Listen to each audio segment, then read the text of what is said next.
नमस्कार दोस्तों, CS education में आपका फिर से स्वागत है। आज है 3 सितंबर और 3 सितंबर के इम्पॉर्टेंट क्वेश्चंस हम आज इस वीडियो में पढ़ेंगे। आगे बढ़ने से पहले मैं आपको एक ट्विटर के कैंपेन के बारे में बताना चाहूँगा। #SpeakUpForSSC railway student.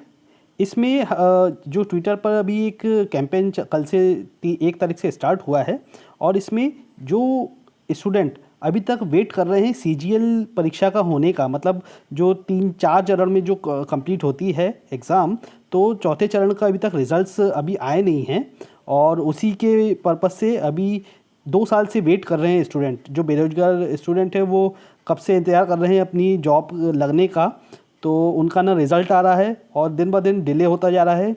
कभी चुनाव का बहाना किया जाता है, कभी कोरोना का बहाना किया जाता है सरकार द्वारा। तो उसी के खिलाफ आवाज़ उठाते हुए अभी ये कैंपेन चल रहा है। तो आप लोगों से भी हम यही गुजारिश करेंगे कि वहाँ पे ट्विटर पे जाके और अलग अलग सोशल मीडिया पे अपनी आवाज़ उठाएं इस कैंपेन के द्वारा। एक जो 2019 में RRB और NTPC के भी फॉर्म भरवाए गए थे सरकार ने, और उसमें 500 रुपये का जो फॉर्म था उसमें 400 रुपये रिफ़ंड होने की बात की गई थी, मगर ना आज तक रिफ़ंड आया है स्टूडेंट्स का और ना ही एग्ज़ाम हुआ है। तो इसी के खिलाफ ये कैंपेन चल रहा है और आप अपनी आवाज़ उठाएं इसमें। चलिए हम शुरू करते हैं आज का अपना वीडियो। कल का जो हमने क्वेश्चन पूछा था उसमें सही आंसर पंजाब था। आज का पहला क्वेश्चन है, रक्षा मंत्री राजनाथ सिंह ने शंघाई कॉरपोरेशन ऑर्गेनाइजेशन के सदस्य देशों की बैठक में हिस्सा लेने के लिए निम्न में से किस देश के लिए रवाना हो गए हैं? ऑप्शन है नेपाल, जापान, रूस और चीन। सही आंसर है रशिया। रशिया में ये बैठक होने वाली है शंघाई कॉरपोरेशन ऑर्गेनाइजेशन की, और इसमें हिस्सा लेने के लिए हमारे रक्षा मंत्री राजनाथ सिंह रवाना हो चुके हैं। राजनाथ सिंह जी का यह दौरा 3 दिन का होगा और इससे पहले वो जून में भी यात्रा कर चुके हैं और जून के बाद अब ये उनकी दूसरी यात्रा रहेगी। उन्होंने 24 जून को मॉस्को में विजय परेड में भारत का प्रतिनिधित्व किया था और विजय दिवस परेड का आयोजन द्वितीय विश्व युद्ध में नाजी जर्मनी पर सोवियत विजय की 75वीं वर्षगांठ पर किया गया था। दूसरा क्वेश्चन है, हाल ही में नए चुनाव आयुक्त के रूप में किसने अपना कार्यभार संभाल लिया है? ऑप्शन है राहुल सचदेवा, विमल त्यागी, अशोक कुमार और राजीव कुमार। सही आंसर है राजीव कुमार। इनका नाम याद रखिएगा। ये नए चुनाव आयुक्त के रूप में इन्होंने अपना पदभार संभाला है भारत के चुनाव आयुक्त के रूप में, और उन्होंने अशोक लवासा के स्थान पर अभी ये चुनाव आयुक्त बने गए हैं। और मैंने आपको बताया था कि जो लवासा हैं, अशोक लवासा, उन्हें एशियाई विकास बैंक के उपाध्यक्ष के रूप में नियुक्त किया गया है। अब उनकी जगह राजीव कुमार चुनाव आयुक्त नियुक्त किए गए हैं। राजीव कुमार को प्रधानमंत्री नरेंद्र मोदी की जो महत्वाकांक्षी प्रधानमंत्री जन धन योजना और मुद्रा ऋण योजना जैसी प्रमुख योजनाओं में अहम भूमिका निभाने के लिए जाना जाता है। तीसरा क्वेश्चन है, केंद्र सरकार ने समूह ग मतलब ग्रुप C की जॉब्स के लिए की नौकरियों में निम्न में से कितने नए खेलों को शामिल कर उनको स्पोर्ट्स कोटा के तहत नौकरी देने की घोषणा की है? ऑप्शन है 20 नए खेल, 25, 30 या फिर 35 नए खेल। और सही आंसर है 20 नए खेल। पहले ये 43 खेलों की सूची थी, अब उसमें 20 नए खेल और जोड़ दिए जाएंगे। ये ग्रुप C की जो भर्तियां होती है सीधी भर्ती होती हैं, और इसमें ऐसे खिलाड़ी जिन्होंने देश और विदेश मतलब नेशनल और इंटरनेशनल लेवल पर इंडिया के लिए खेल चुके हैं, उन्हें अब इन जो भर्ती सीधी भर्ती होती हैं इसमें शामिल किया जाएगा। और जो ऐसे उन लोगों को 43 खेलों के खिलाड़ियों को जॉब मिलती थी, अब 20 नए खेलों को, जिसमें से कुछ प्रमुख हैं मलखम्ब, रग्बी, रस्साकशी, बेसबॉल, बास्केटबॉल, पैरालंपिक और पैरा एशियाड खेल, ये सब शामिल हैं।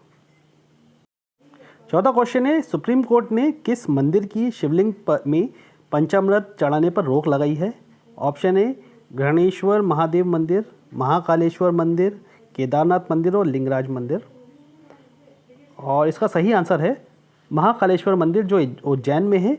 और यहाँ पे जो शिवलिंग है उस पर उसका शरण हो रहा है। शरण को रोकने के लिए जो धीरे धीरे करके घिसने लगता है, उसे रोकने के लिए दही, घी और शहद से मलने वाले जो पंचामृत चढ़ाए जाते हैं उसको अब मना कर दिया है सुप्रीम कोर्ट ने, ताकि शिवलिंग का शरण ना हो। 5वां क्वेश्चन है, विश्व नारियल दिवस निम्न में से किस दिन मनाया जाता है? नारियल एक इम्पॉर्टेंट फल है और इसके महत्व को उजागर करने के लिए भी दिन मनाया जाता है। ऑप्शन है 10 अगस्त, 12 मार्च, 2 सितंबर और 15 जनवरी। और ये विश्व नारियल दिवस 2 सितंबर को मनाया जाता है और इसकी जो नारियल से बनी हुई विभिन्न वस्तुओं की प्रदर्शनी लगाई जाती हैं। और नारियल एक ऐसा फल है, जैसे मैंने आपको बताया, इसके हर एक भाग को तरह तरह से उपयोग किया जाता है। इसी की महत्ता को उजागर करने के लिए सबके बीच इसकी उपयोगिता बताने के लिए यह दिन मनाया जाता है। और नारियल की जो खेती होती है, इससे हमारे देश के लगभग 1 करोड़ लोगों को रोजगार भी मिलता है। 6वां क्वेश्चन है, वित्त मंत्रालय के अनुसार अगस्त 2020 में जीएसटी का कितना संग्रह किया गया है? ऑप्शन है 26,449, 56,449, 86,449 या फिर 96,449। सही आंसर है 86,449 करोड़ रुपए, जो अगस्त महीने में रहा वित्त मंत्रालय द्वारा बताया गया जीएसटी। और यह दूसरा महीना लगातार है जब जीएसटी कम प्राप्त हुआ है। इससे पहले 87,422 करोड़ रुपए रहा था जुलाई महीने में। और हर साल मतलब लास्ट ईयर से 12% कम रहा है इस साल। पिछले साल इसी महीने में 98,202 करोड़ रुपए था, जो कि अब 86,449, क्योंकि अभी कोरोना के कारण काम भी नहीं चल रहा है और कई लोगों को प्रॉब्लम है, आपको सबको पता है, उसके कारण ये हो सकता है कम हुआ है। जीडीपी भी कम हो गई है हमारी, 23.9% हुई है माइनस में इस बार, जो अभी नई जीडीपी का आया था। 7वां क्वेश्चन है, ऑस्ट्रेलिया ने भारत के साथ व्यापारिक रिश्ते को मजबूत बनाने हेतु पूर्व क्रिकेटर मैथ्यू हेडन और भारतीय मूल की किस राजनीतिज्ञ को अपना व्यापार दूत नियुक्त किया है? ऑप्शन है लीसा सिंह, निकी हेली, सीमा वर्मा और अपर्णा माथुर। सही आंसर है लीसा सिंह। इन्हें अभी ये भारतीय मूल की हैं और इन्हें अपना व्यापार दूत नियुक्त किया है मैथ्यू हेडन, जो पूर्व क्रिकेटर है, उनके साथ। और ऑस्ट्रेलिया भारत के साथ व्यापारिक रिश्ते और मजबूत करना चाहता है, इसी कारण यह डिसीजन लिया गया है। और विदेश मंत्री जो है वहाँ की मैरिस पायने के मुताबिक board of Australia India council में 3 नई नियुक्तियाँ की गई हैं। अध्यक्ष के तौर पर अशोक जैकब की पुनर्नियुक्ति वापस से नियुक्त किया गया है उन्हें। और लेबर पार्टी की जो पूर्व सीनेटर हैं लीसा सिंह, इन्हें उपाध्यक्ष बनाया गया है। 8वां क्वेश्चन है, सुप्रीम कोर्ट ने टेलीकॉम कंपनियों को अपना एजीआर बकाया चुकाने के लिए कितने साल का समय दिया है? एजीआर मतलब एडजस्टेड ग्रॉस रेवेन्यू। और ऑप्शन है 7 साल, 8 साल, 5 साल या फिर 10 साल। सही आंसर है 10 साल के लिए। सुप्रीम कोर्ट ने 1 सितंबर को टेलीकॉम कंपनियों को बड़ी राहत दी और सुप्रीम कोर्ट ने एयरटेल, वोडाफोन और आइडिया को एजीआर भुगतान के लिए 10 साल का समय दिया है। अब उन्हें हर साल किस्तों के रूप में, यह एक किस्त के रूप में चुका सकती हैं। यह एडजस्टेड ग्रॉस रेवेन्यू बोलते हैं एजीआर को। टेलीकॉम कंपनियों ने कोर्ट को अपनी दलील पेश करते हुए कहा था कि यदि अगर उन्होंने इस समय एजीआर भुगतान करना पड़ा तो वो कंगाली की स्थिति में आ जाएंगी। इसी को मद्देनज़र सुप्रीम कोर्ट ने 10 साल की राहत देने की फैसला किया है और अब ये 1 अप्रैल 2021 से शुरू होगी और हर साल इन्हें जो कंपनियां हैं उन्हें किस्तों के रूप में जमा करना होगा एजीआर। 9वां क्वेश्चन है, हाल ही में किस राज्य के कुडप्पा जिले में खुदाई के दौरान रेनाटी चोल युग के एक दुर्लभ शिलालेख की प्राप्ति हुई है? ऑप्शन है आंध्र प्रदेश, मध्य प्रदेश, कर्नाटक और तमिलनाडु। सही आंसर है आंध्र प्रदेश में यह एक दुर्लभ शिलालेख डोलोमाइट चट्टान का एक टुकड़ा है जिस पर तेलुगु भाषा में उत्कीर्ण कुछ उकेरा गया है।